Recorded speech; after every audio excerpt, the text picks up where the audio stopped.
Olá pessoal, me chamo Renan e a gente vai dar continuidade aqui na aula 7, que trata sobre os erros mais comuns que acontecem na precificação rural, né? Muitas vezes o produtor se pergunta por que trabalha tanto e ganha pouco, e a resposta para essa pergunta ela pode estar em erros comuns que acontecem na precificação, né, do produtor rural.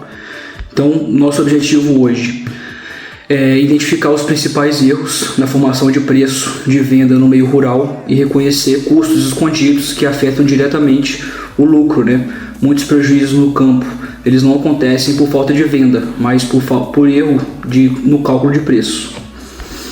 Começando por um exemplo comum de erro, seria não contabilizar o combustível, né? O combustível ele é um custo mais específico, né, na parte de transporte de insumo, na parte do transporte do produto até a feira ou até o local de venda, no uso de máquinas agrícolas, e ele muitas vezes pode ser entendido como um mero detalhe, como um custo que não é tão grande para haver necessidade de ser contabilizado, mas isso é um erro comum. Querendo ou não, o custo que há para transportar os insumos, para transportar os produtos, ele não é um custo baixo. O caminhão, geralmente, para carregar esse tipo de mercadoria, ele gasta um pouco mais de combustível. O diesel, hoje em dia, ele é um combustível caro, até se for uma caminhonete flex, a gasolina. Então, é um custo que ele não pode ser ignorado, pois ele faz diferença. É um custo importante, vamos dizer assim. E aí, um exemplo prático seria um gasto semanal aí de R$50, no mês é um custo de R$200, que dependendo do volume de vendas, é um custo que ele não pode ser deixado de ser contabilizado. E aí, quando a gente parte para outro erro, que também é muito notável, seria a parte de esquecer de contabilizar as embalagens, né? São as embalagens que fazem parte do produto final, que mesmo quando são pequenas, ela representa um custo real em cada venda, né? Por exemplo, a caixa de hortaliças, 100 caixas vezes R$1,50, que seria cada caixa, dá R$150 no total.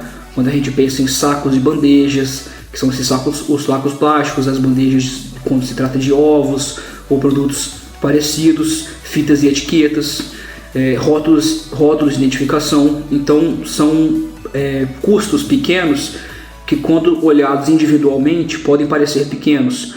Só que quando a gente pensa numa produção mensal de alto volume, é um custo que ele também não pode ser ignorado, porque ele faz bastante diferença. E aí, um outro erro também comum, que ele é recorrente em certos casos, é ignorar perdas e desperdícios. O que geram essas perdas? Seriam climas. Então, por exemplo, dá alguma tempestade, alguma chuva, ela estraga uma plantação. O transporte, no transporte às vezes é normal extraviar uma carga ou se não danificar. E aí é importante esses tipos de perdas, como maturação, armazenamento, pragas e doenças, serem contabilizados para não haver o prejuízo, né? Porque, por exemplo, se é produzido 1 tonelada, 1.000 quilos, e você perde 10%, que seria 100 quilos, sua venda real vai ser de 900 quilos. Só que você precisa contabilizar o custo que você teve com os 1.000, porque se você utiliza na hora da precificação o preço somente das 900 unidades que serão vendidas, você acaba tendo um prejuízo. Então, mesmo que houve o desperdício, ou a perda, o extravio, você não pode deixar de ignorar. Você tem que levar em conta o custo que você teve com a mercadoria que foi perdida ou que foi desperdiçada. E aí, quando a gente parte para outro erro também que é recorrente, seria não remunerar a própria mão de obra, né? Muitos produtores, eles não incluem o próprio trabalho como custo. Então, parece ganho, mas é um erro grave. Então, quando a gente pensa, por exemplo, qual que seria a pergunta? Se você contratasse alguém para fazer o seu trabalho, quanto você pagaria por mês para ela realizar o seu trabalho? Então, aí você pode ter uma margem de quanto você deve remunerar a sua própria mão de obra.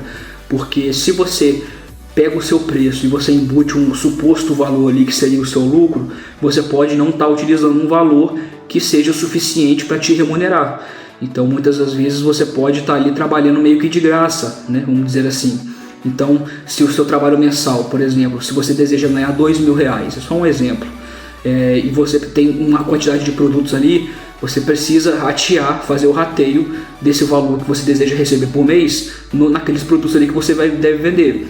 Pode parecer uma coisa meio óbvia quando a gente fala assim em palavras, Só que na correria ali, todo mundo sabe que são muitas situações para resolver, são muitas variáveis, tem a feira, tem o transporte, então às vezes pode acabar passando batido, mas é importante que seja levado em consideração, porque o negócio sustentável é aquele que se paga e te paga. Então trabalhar de graça é uma coisa que pode acabar desanimando, ou você esteja percebendo que o dinheiro que você planeja receber não está recebendo, e às vezes é um erro desse que pode tá te levando a um certo prejuízo, né? Então, fazendo um resumo dos 4 erros citados, seriam eles: combustível, embalagens, perdas e o prolabore, que é o retorno financeiro que você tem do seu trabalho prestado.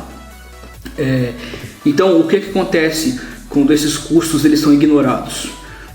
Primeiro, quando esses custos de combustível, embalagens, perdas e mão de obra são ignorados, o preço de venda ele parece mais atrativo, mas o lucro ele some. O produtor passa a trabalhar mais horas, com mais esforço, e ele termina o mês no vermelho.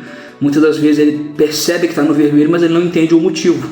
Então, quando você olha separadamente, só o combustível, só as embalagens, só o meu trabalho, então, olhando separadamente pode parecer pouco, só que quando você junta tudo, junta esses 4 erros e uma grande quantidade de produtos no mês, ele faz diferença.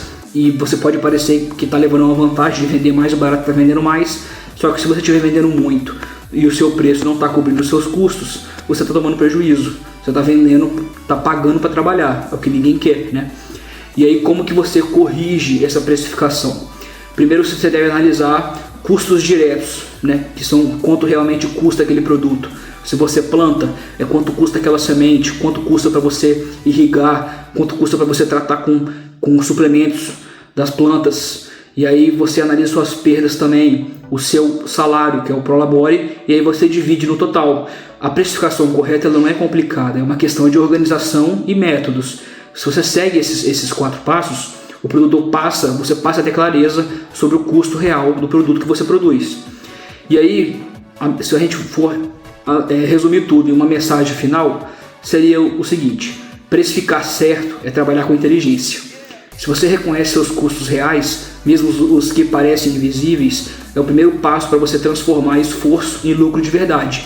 Então você identifica seu custo total, você inclui no preço de venda e você lucra de forma sustentável para você manter o seu negócio eficiente.